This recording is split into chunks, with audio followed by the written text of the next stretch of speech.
Salut, c'est Carjean et c'est un plaisir de te retrouver dans cette nouvelle vidéo. Aujourd'hui, vidéo un petit peu particulière, je vais t'expliquer pourquoi. C'est une vidéo que j'ai faite il y a un petit moment maintenant, voilà. C'est une vidéo à propos d'une voie que j'ai tracée. En pleine ouverture, donc là on a les prix sur le côté, on trace un 8B rouge pour la salle de face nord. Avec le processus de A à Z et que je vais te montrer directement un petit peu dans les coulisses, je dirais, des ouvreurs.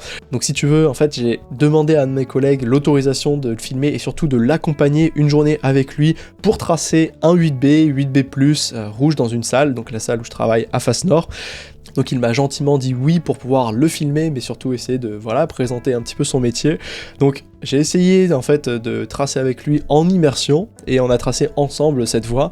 Donc tu verras, il y a plusieurs shots. Alors ça ressemblera à ce que ça ressemblera.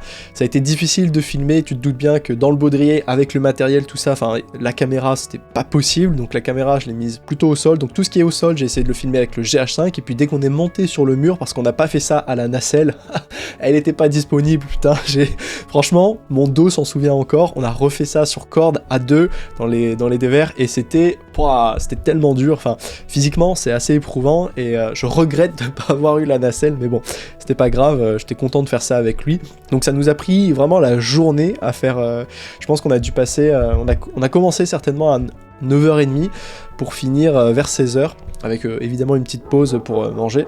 Mais je suis content parce que ça fait toujours une nouvelle voie à travailler, parce que je ne l'ai pas encore enchaîné, mais reste quand même jusqu'au bout parce que je l'ai quand même essayé, et tu te doutes bien qu'avec tout ce processus, c'est quand même dommage de ne pas voir l'enchaînement. Donc à la fin de la vidéo, je te montrerai l'essai dedans pour te montrer également les mouvements entre ce qu'on a imaginé et ce qu'on a réellement fait. Et je vais te laisser directement avec moi qui est en train de faire cette immersion avec Thomas.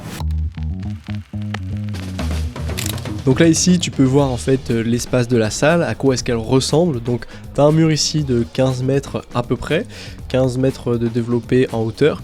Ici juste en face on peut voir là où on va tracer la voie, donc tu peux voir c'est l'espace avec les petites colonnettes grises, là où il y a d'ailleurs Thomas en train de préparer le matériel au niveau de l'échelle. Ok, donc là on est en train de poser les prises au sol pour regarder en fait à quoi ça va ressembler, essayer de prendre de l'inspiration. On a préparé la visserie, le matériel, on a tous les bacs de prises juste là, et on va tracer à deux, donc Thomas et moi, ici une corde, une voie qui va être sur la corde à peu près 26 juste là-haut. Donc on n'a pas encore l'itinéraire en tête, mais on va essayer de s'en sortir tous les deux avec ça. Donc là Thomas, tu es en train de faire quoi? Tu prépares la zone de sécurité? Ouais, exactement. Zone de sécurité, on va éviter que si jamais on lâche une prise, que quelqu'un se la ramasse sur la tête. Ouais. Donc tu délimites, on le met souvent sur le mur là comme ça, ouais. Tu mets un point d'ancrage et tu le mets ici. Exactement. Après sur le côté. Juste un anneau. Et tu mets le mousqueton par-dessus. Ouais, exactement. Donc là en plus on a des scolaires juste sur le côté, donc comme on a des scolaires, nous l'idée c'est de protéger la zone pour qu'elle soit en sécurité là, et quand on va monter directement les prises sur le mur, éviter que ça tombe sur quelqu'un. Donc là ici avec Thomas on est en train de sécuriser l'espace, donc avec les petites chaînes tu vois en plastique, donc rouge et blanche. Ça nous permet nous d'avoir un espace de travail tranquille dans lequel on va pouvoir travailler sans être dérangé, mais surtout pour mettre en sécurité je dirais les personnes dans la salle sans jamais venir dans cette zone, parce que puisqu'on est en train de tracer, il y a des prises qui peuvent tomber, il y a du matériel qui peuvent tomber, et donc c'est d'un point de vue sécuritaire non négociable. Une fois qu'on a fait ça, et donc qu'on a délimité cette zone, qu'on a mis les prises un peu au sol, je commence déjà à m'interroger, à regarder, toucher, tu sais. En fait, démarrer une voie, c'est jamais facile parce que faut avoir un peu l'inspiration. Donc des fois, tu sais ce que tu veux faire, des fois tu ne sais pas, et donc avoir ces prises comme ça là au sol, ça te permet déjà de prendre connaissance de ce qui va être possible ou non de faire. Et avec tout ça, j'aime bien aussi séparer les macros selon leur taille et rassembler par exemple les petits pieds ensemble également pour pouvoir ne pas les chercher. Là tu t'occupes de prendre tous les pieds aussi. Ouais, donc là j'ai plutôt les micro-pieds, et là j'ai tous les gros pieds plutôt. Pour les pieds, t'as une technique quand c'est comme ça, tu fais plutôt... Tu mets tout dans un bac et après tu prends les pieds qui te plaisent. Là je vais tout mettre là-dedans, trier au fur et à mesure en fonction. C'est pas mal déversant. Si on met vraiment des micro-trucs comme ça sera pas bon, mais c'est le but aussi. C'est le but aussi. Donc voilà la majorité des prises qu'on va utiliser. Donc ce sont des prises rouges et blanches bitexture qui sont des supers. Donc on a beaucoup de pinces et on verra que finalement c'est ce qui va déterminer un petit peu, orienter même beaucoup notre façon d'ouvrir, avec des petites arquets qu'on va essayer de rajouter par-dessus. Et je vais d'ailleurs dire quelques mots à propos de la voie et notamment de sa cotation. Parce que pareil, ce qu'on n'a pas dit Thomas, c'est qu'on est en train de tracer, l'objectif c'est de tracer un 8B, donc on va essayer de faire ça bien, que ce soit dur, ça serait la voie la plus dure de la salle. On en avait un précédent qui était rouge également, on l'a démonté, il l'a démonté, on a préparé les prises, lavé les prises, et là on va essayer de retracer ça. Donc là maintenant on est toujours au début de la voie, donc on essaye en fait de tracer ce fameux départ, donc avec quelques prises de pied, quelques prises de main, donc c'est pas toujours évident de démarrer, d'avoir cette inspiration. En fait j'avais vu ces 2 prises bitexture un peu en pince et je m'étais dit il faut forcément faire quelque chose avec ça. Je voulais au début utiliser une espèce de compression, puis je me suis rendu compte que les gens n'allaient pas l'utiliser avec l'autre pied, donc je place juste la main gauche et puis je suis en train de regarder en fait est-ce qu'on peut faire quelque chose avec un départ sur les 2 mains, prendre le pied gauche, mettre le pied droit, et c'est pas toujours facile de se rendre compte de ce qui est possible ou pas, mais il faut bien démarrer et trouver l'impulsion. En fait, ce qu'on avait envie de faire absolument, c'était d'avoir un départ qui ne puisse pas être chantable et qui te mette tout de suite dedans. Donc souvent, tu vois, ça demande pas mal de temps, ajuster, donc un coup j'essaye, un coup Thomas essaye, on essaie de se concerter l'un l'autre, voir quelle est la meilleure façon de faire le départ. Donc tu vois, on commence à imaginer une arquée, à mettre des pieds un peu plus haut. En fait, on voulait absolument passer par exemple sur la gauche avec pourquoi pas une épaule main droite, et on cherchait un endroit pour démarrer, pour essayer de faire peut-être un talon, bref quelque chose qui engage. Donc là on a le premier mouvement, je me dis finalement là il y a quelque chose à faire avec cette épaule main droite, et donc je te cache pas qu'on a passé pas mal de temps sur ce départ, au moins pour le faire démarrer, ne pas gêner les personnes autour, enfin les voies autour, parce que bien sûr quand tu traces il faut faire en sorte que la voie que tu ajoutes ne gêne pas les autres voies autour de la tienne, ce qui paraît logique, donc il faut s'assurer que ce soit possible.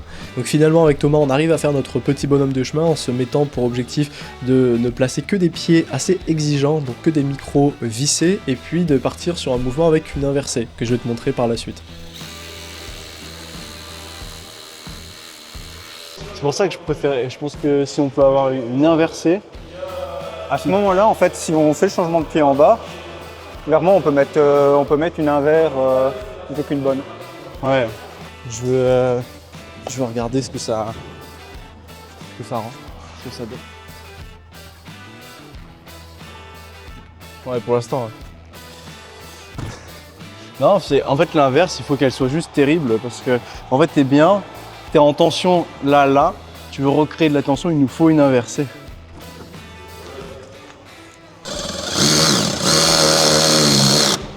Tu sais, c'est le genre de mouvement là où de passage où tu vas faire beaucoup de mouvements pour juste trouver et te mettre en place dans la bonne position.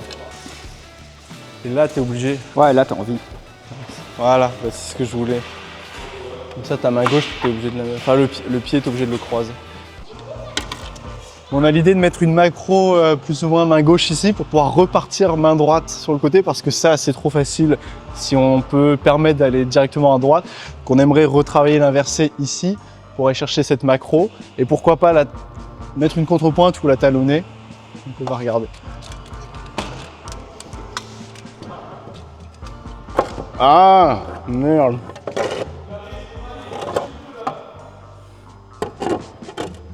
Trop proche ça, non? On est content de l'avoir, mais en fait tout dépend de ce que tu vas faire avec. Les pieds, il faut absolument pas mettre de pied.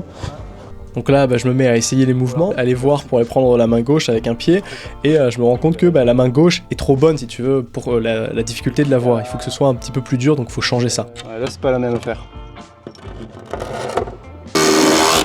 Vraiment du mal, mais bon. Bon, là, c'est pas la même histoire. Ah putain. Bah, non, mais c'est parfait. Voilà, je dirais que c'est parfait. C'est pas dégueu, c'est parfait. Je te laisse regarder, mais c'est pas trop dur, mais au moins c'est pas back, quoi. Je pense qu'il faut mettre surtout la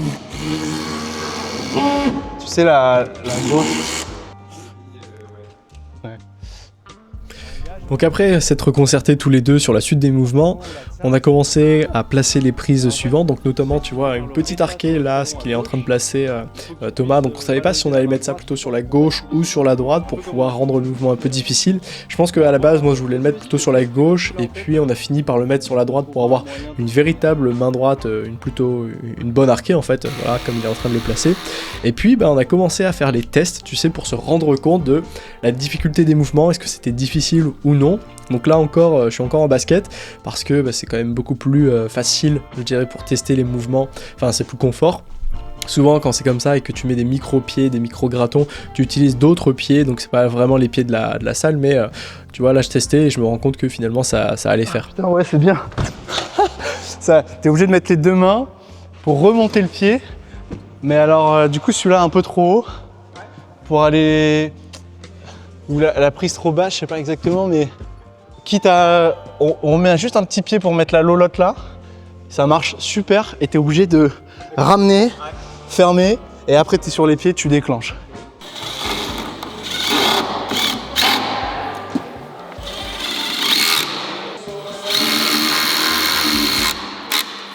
Donc là maintenant c'est Thomas qui vient tester les mouvements pour pouvoir valider et faire en sorte que ça fonctionne. Souvent quand on est à deux, je trouve que c'est très bien d'impliquer l'un ou l'autre dans sa méthode, dans ce qu'on a essayé d'imaginer. Du moment je pense que l'un des deux ouvreurs est capable de faire les mouvements, tu sais que ça passe, donc pas besoin de se fatiguer pour pouvoir en fait faire la suite, et ça permet aussi de s'économiser. Donc on essaye de voir ce qui est possible de faire pour continuer la suite de la voie, finir en fait ce qu'on peut faire surtout au sol, donc notamment à l'échelle, tu vois bien, c'est un peu les dernières prises qu'on est capable de faire sans être encordé, donc sans mettre le matériel, sans mettre le baudrier. Et on commençait à réfléchir sur notamment les mouvements qu'on voulait mettre avec les macros. Donc là ça concerne, tu vois, des petites réglettes avec des cubes qu'on a rajouté parce que les pinces allaient être trop difficiles sinon à tenir.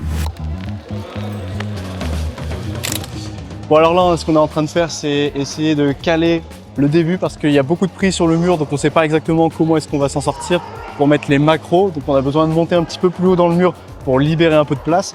Une fois qu'on a un peu plus de place, on va pouvoir mettre les macros, poser les prises sur le mur directement. Et là, on essaie de caler ça pour que ça reste difficile, mais surtout pas morpho. Donc on avait vu par exemple que là où il y a la dégaine, il y a une prise. Normalement, on pouvait aller la chercher en jumpant. Alors c'est bien de jumper, mais on a regardé pour que ce soit aussi faisable avec une lolotte, en remontant les deux pieds. Et puisque ça devient difficile de tracer à l'échelle, là on va devoir s'encorder et passer directement sur la corde. Et là, ce sera peut-être un peu plus compliqué pour nous deux puisqu'on va mettre une corde à droite, une corde à gauche. Mais c'est pas grave, c'est le jeu, on verra bien comment on s'en sort. Donc je disais, comme là, on n'est plus capable de tracer directement sur l'échelle, on va passer sur le mur directement avec les cordes. Et pour tracer avec les cordes, on utilise un système. Donc celui-là avec le bac. Donc il y a une petite traction qui est utilisée, enfin un micro-traction pour pouvoir monter tout là-haut sur la corde. Et on va se mettre l'un sur une corde, l'autre sur la deuxième pour pouvoir quand même tracer et avoir les prises juste à côté de nous. Bah tiens, ouais, Thomas, tu peux me dire là comment ça se passe le système avec les bacs? Bon, du coup là on choisit un peu tout notre set de prises, ce qui nous intéresse. On tape tout dans un bac et puis on était au fur et à mesure. Et pareil, comme pour nous, on va jouer avec tout un système d'anneaux, de dégaines pour le goûter et le garder près de nous au fur et à mesure de la montée. Okay. Bon, là on n'a plus le choix, on est obligé de monter sur corde, donc on a installé le matériel directement. La corde, elle est là-haut, il y a Thomas qui est là-haut qui commence déjà à s'occuper de réajuster les pieds et les mains. On veut faire une espèce de double paddle en épaule, on ne sait pas trop, on va voir ça. Et on commence à attaquer directement la partie sur le mur.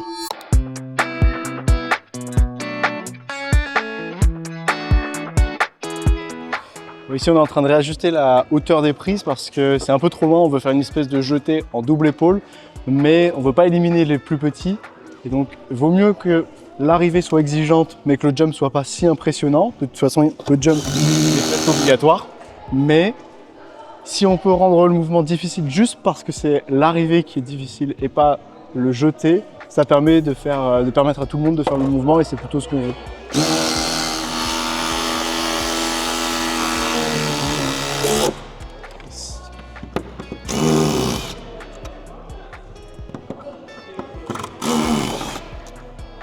C'est pas trop loin, enfin trop éloigné ça? Non, ça va? Vas-y, je te fais confiance.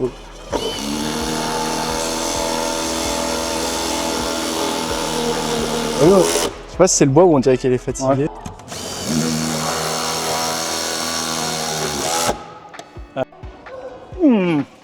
Ça stat. Ça stat? Ouais. Ouais, mais est-ce que ça reste... Oui, c'est ça facile hein, quand t'es dans la... Au dans pire, l'épaule, c'est pas grave hein, si ça stat. De toute façon, il faut déclencher quand même l'autre épaule. Hein. Ouais. Donc là on a Thomas qui essaye en fait les mouvements en double jeté pour voir est-ce que ça passait la double épaule. Nous ce qu'on avait envie de faire absolument c'était d'essayer de stater, que ce soit à droite soit à gauche, et surtout se rendre compte est-ce qu'il y avait une méthode qui était plus facile soit à droite soit à gauche. Finalement on s'est rendu compte que non, c'était pas vraiment le cas, et une fois que maintenant Thomas a testé, bah, c'est moi qui me suis mis après dans le baudrier pour me rendre compte finalement des mouvements, pour voir est-ce que c'était plus difficile, et c'est surtout pour voir est-ce qu'on peut chanter ou pas, et est-ce que les mouvements sont morpho, ce qu'on veut absolument éviter. Donc tu vois, je suis en train de tester là plusieurs fois, plusieurs mouvements pour me rendre compte de la méthode. Ouais, mais... Ah ouais, il faut basculer. Faut faire un truc avec ça. Reste comme ça pour le moment alors. Ouais. Franchement, je trouve que du coup, c'est un beau move de remonter le pied. Ouais. Et c'est exigeant. Faut juste qu'on parte à gauche pour pas pouvoir chanter et à droite. Quitte à celle-là, on la réajuste la main gauche parce que tu m'as dit que Ouais, ça chante, ouais. c'était ça, hein, comme ça que ça. Ouais, c'est ça. Et là tu t'étends bien et t'es dedans, toi. Oh, je sais pas si c'est beaucoup plus facile. Ouais. Tu vois. Bah, déjà, dis- c'est morpho. Je me dis les deux passent et ça a pas l'air plus simple. Pour moi, c'est pas plus simple. Et du coup, si on reste sur une version stat, est-ce que c'est pas trop loin? Si on reste sur une version, tu dis? Statique. Ouais. Non, Il faut pas redescendre. Non, je vais tester avec le coude pour voir. Redescendre celle-là. Alors oui, quand on est en train de tracer, pour essayer de minimiser, je dirais, l'impact de la morphologie, pour les petits, on essaie de tracer au coude quand on est grand. Ça permet au moins de rapprocher au maximum les prises, je dirais. Alors on va voir si je la touche. Ouais, je suis dessus. Je vais aller le plus loin possible pour voir la dégaine. Oh, je pourrais presque aller prendre la jaune. Hein. Moi, je peux monter au moins le pied. Comme ça, la main, on n'y touche pas, c'est bien. Ouais.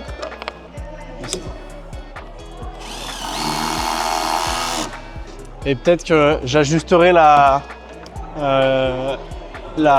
double épaule, surtout la main gauche. Ouais. Du coup, le move, il est aussi plus dur à engager. Mais au moins, t'es...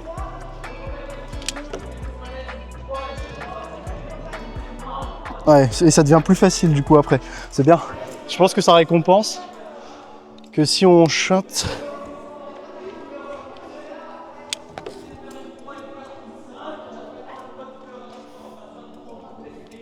Ouais, faut juste la verticaliser un tout petit peu. Et ça sera au moins aussi dur de passer à droite et à gauche. Bon, on est pas mal, mais du coup, c'est beaucoup de tests aussi. On teste beaucoup les mouvements pour voir si ça passe ou pas. Et c'est un peu différent de lorsqu'on est en nacelle.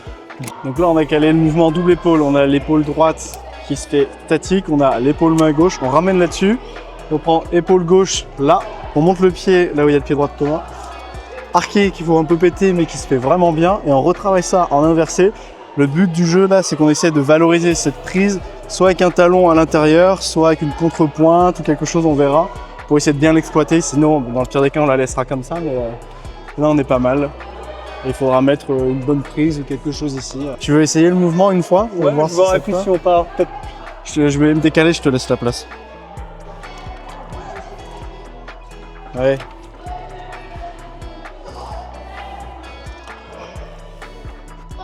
Ouais, ça va. Alors, pour l'instant, on a réussi à faire à peu près la moitié de la voie, donc on est vachement contraint par l'espace sur le mur. Ce qu'on aimerait faire, c'est durcir peut-être les mouvements, parce que pour l'instant, on n'est pas sûr que ce soit ça devient plus facile, trop dur, ou en tout cas C'est bien. assez dur pour que ça soit pense que ça vidé. C'est déjà récompense. costaud, mais le fait d'avoir fait tous les mouvements intrinsèquement et en basket, pour l'instant, ça me fait un peu peur. Mais ça reste, déjà, c'est une belle voie, c'est pas morpho, donc ça, c'est le premier objectif, et c'est très bien. Maintenant, je pense qu'on peut se permettre d'envoyer un petit peu plus de mouvements difficiles sans qu'il n'y ait de pause toujours pour que ce soit vraiment résistant. Alors on est aux 3/4 de la voie, il nous manque 2 dégaines à faire, donc c'est pas fini, mais on avance bien. On vient de remettre là, super ici, on a un move un peu physique qu'on voudrait essayer de faire ici. Et il y a Tom qui va tester le move pour voir si, si ça passe ou pas, parce que c'est un peu ambitieux, mais pourquoi pas. Ouais, mais t'es coincé après. Non? Ouais.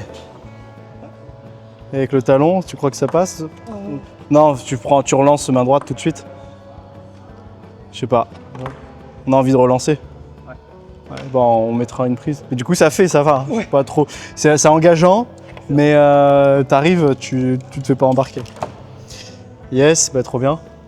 Bon, bah il n'y a plus qu'à s'occuper de cette partie-là et après, il faudra essayer la voie.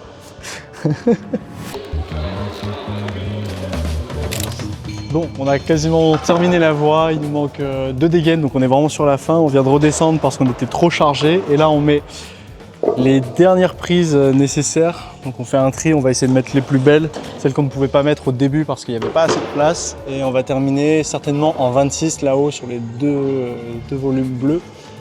Et c'est pas mal, franchement. Il y a un move extrême dans le dévers noir.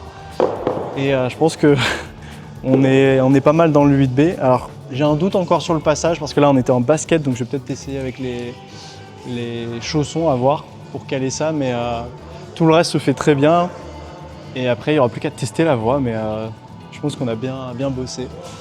Donc juste là sur la petite blanche, il faut qu'on termine ça. Ok, on est sur une fin de voie, on est en train de tester les mouvements.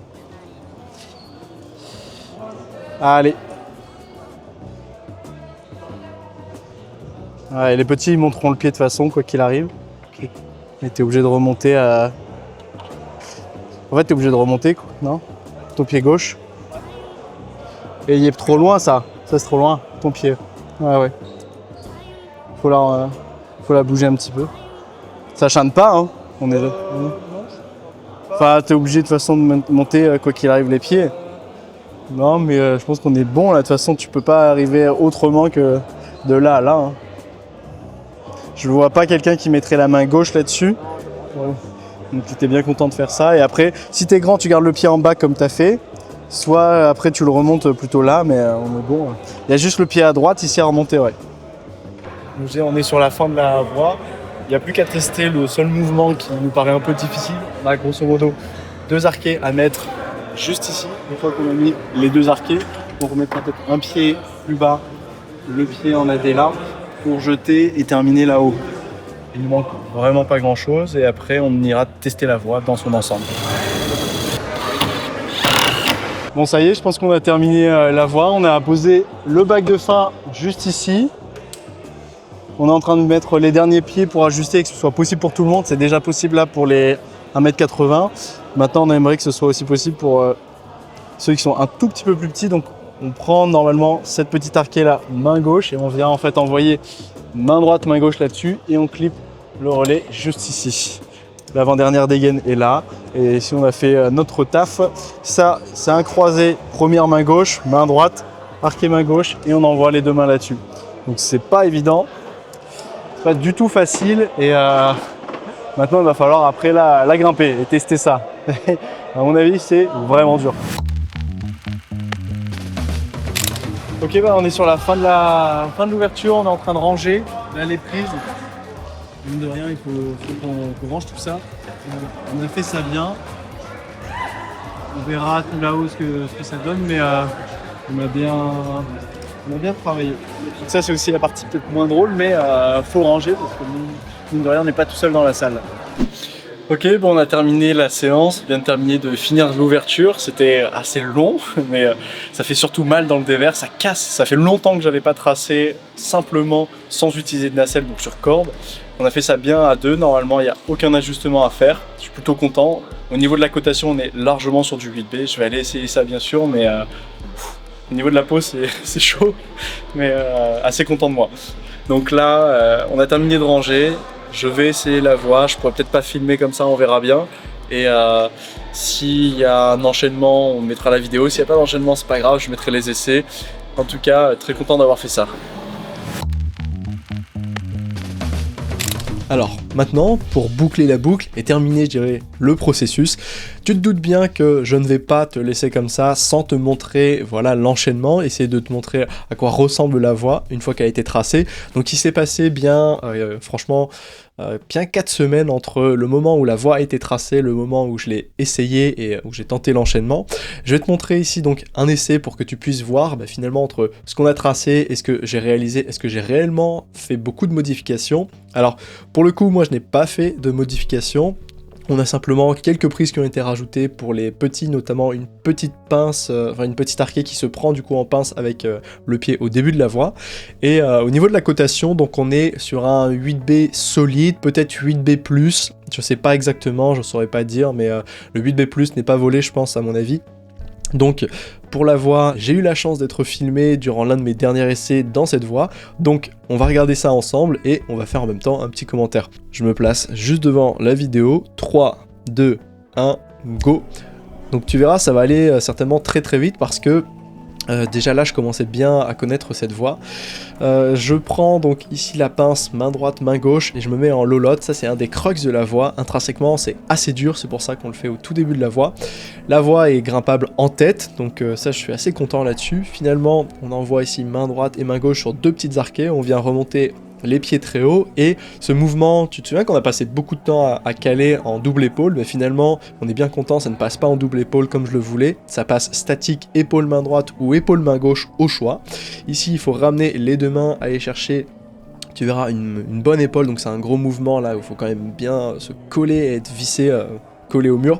Tu prends une arquée, ici on redescend sous la prise pour prendre une inversée. Il y a un beau mouvement, j'aime bien cette séquence qui est assez exigeante, notamment à cause de ce clippage. On relance main droite.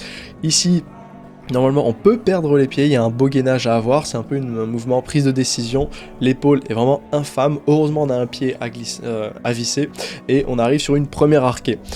Pourquoi cette voix est difficile? Tout simplement parce qu'on alterne énormément les réglettes, les plats, les réglettes, les bitextures, et donc cette alternance de plat, pince, réglette, plat, pince, réglette, elle fatigue beaucoup les avant-bras. Ici, je suis sur un repos, alors c'est un repos qui n'était pas prévu à l'origine. Lorsqu'on a tracé la voix, on ne voulait pas qu'il y ait de repos, et tu verras que finalement j'ai quand même réussi à en trouver. Mais bon, fallait bien qu'il y ait quelque chose pour pouvoir se refaire, parce que sinon c'était difficile. Et là, faut pas croire, mais je suis en bidoigt en fait sur la main droite, et sur la main gauche, j'arrive à avoir 3 doigts. Il y a peut-être une demi-phalange, donc c'est pas énorme, mais par rapport à l'intensité de la voix, ça reste en fait finalement un pseudo-repos, ce qui permet de récupérer un tout petit peu. Là je prends une autre arquée, main droite qui est pas bonne, main gauche encore moins bonne. Je fais une petite lolotte pour me clipper, c'est un clippage qui me dobe. Là je prends la prise la plus mauvaise de la voix, c'est une arquée mais presque inexistante. Remonter le pied pour moi c'est très dur, j'ai le cul en arrière. Et là tu passes sur les plats, main gauche, main droite, ça c'est très dur, faut essayer de pas passer trop de temps. T'arrives sur une arquée qui est pas mauvaise, qui permet juste de sécuriser la dégaine. Main droite, un nouveau plat, main gauche, le fameux plat avec l'oreiller. Je ne savais pas, mais maintenant en fait sur cet essai j'avais compris qu'on pouvait mettre le talon et surtout essayer de délayer pour faire le clippage. Et là j'essaie de respirer, me recomposer. On arrive sur le crux, l'un des crux dans l'enchaînement, c'est peut-être le deuxième, c'est-à-dire prendre l'arquée et ramener sur la deuxième arquée. Tu verras, il y a 2 méthodes, tu peux mettre en fait la contrepointe à gauche, soit sous le volume, soit au niveau de l'arête du mur. Moi je préfère mettre la contrepointe sur l'arête du mur, ce qui me permet d'avoir un mouvement de compression et de ne pas prendre trop de ballon lorsque je passe de la main droite et que je ramène la main gauche. Voilà, juste ici, là il y a un move, et ensuite aller chercher cette prise. J'étais tombé sur mon run précédent, donc j'étais assez content. Par contre ici, ce clippage, il casse un petit peu, il fait mal parce que tu le fais bras carré, ça dure une demi-seconde, mais sur le moment, ça m'a mis un petit peu, ça m'a mis une cartouche. Et là, on alterne encore plein, pince, réglette, plat. Là, inversé, je remonte le pied et en fait, juste, j'explose de résine. J'ai pas été capable, si tu veux, d'atteindre la prise et de pousser avec. Sinon, pour terminer la voix, je vais te remettre un autre extrait. Quand tu as l'inversé, tu replaces bien pied gauche, main droite en lolotte. On a un croisé à faire sur le volume qui est vraiment difficile. Dans l'enchaînement, pareil, je pense que tu peux te la coller. À ce niveau-là, tu reviens sur une main droite qui est pas mauvaise. Là, ça te permet de clipper, délayer pour sécuriser le dernier mouvement. Pour les petits, il y a la fameuse arquée qui permet de faire le mouvement un peu dynamique, un peu statique, et pour les grands, normalement cette inversée est interdite, mais bon, j'embête personne avec ça, je me l'interdis moi-même, de toute façon on a tous compris, ceux qui partent dedans, que cette prise là c'était pour les petits, et donc on a juste jeté à faire, juste, faut l'envoyer quand même, t'envoies et ça te fait une grosse croix de fer, voilà, où il faut maintenir un peu la position, et matcher, clipper, la voix se fait bien comme ça, je suis assez content, c'est vraiment résille, il y a peut-être environ une trentaine de mouvements, 38 mouvements je crois si tu fais ça bien, donc c'est assez, c'est bien rési. L'enchaînement est pour bientôt, j'ai toujours pas réussi à l'enchaîner, je disais donc là ce que t'as regardé c'était le 5e essai dedans, donc c'est pas mal, je pense que je serais capable de l'enchaîner lors de ma 3e séance ou 4e séance dedans, donc pour moi c'est quand même une bonne, c'est une bonne performance, une belle performance, parce qu'enchaîner aussi vite un 8B, 8B+, c'est pas quelque chose que je fais souvent, je dirais plutôt en 4-5 séances, donc le faire en moins de ces fameuses 4-5 séances, c'est de très bon augure pour moi. Donc voilà, la boucle est bouclée, j'espère que la vidéo t'aura plu parce qu'on a quand même passé un sacré moment ensemble, je pense que la vidéo fera plus d'une demi-heure, mais au moins tu auras vu tout ce processus de A à Z, entre l'idée, la réalisation et ensuite le fait de grimper, tester les mouvements. Donc j'ai pas l'enchaînement mais t'as vu une bonne partie de la voix. Aussi j'ai d'autres vidéos en stock à te partager dont j'aimerais te parler, notamment le travail d'un 8A à frire que je suis en train de faire qui s'appelle Schwartz, donc qui va bientôt tomber je pense, et donc j'aimerais bien faire une vidéo à propos de ça. La vidéo du 8B+, que j'ai travaillé cet été qui s'appelle Remini, et surtout une ancienne vidéo que j'ai pas terminée. Tu sais, j'avais fait une série en fait sur la série affûtage, notamment avec des compléments alimentaires, et une vidéo sur donc finalement le collagène. Donc ça va concerner surtout le collagène, la whey protéine, tout ça, pour te donner un petit peu un avis éclairé, pour que tu puisses toi-même en prendre ou non selon tes propres besoins. J'espère que c'est une vidéo qui te plaira. En tout cas, moi je te dis à la prochaine, porte-toi bien, entraîne-toi bien, et si jamais tu veux aller plus loin, obtenir des conseils ou bien même avoir un accompagnement, te faire coacher par quelqu'un, notamment par moi, le lien est dans ma description, tu peux me contacter également sur mon compte Instagram Betagrimp. Je te dis à la prochaine, ciao. Ouais.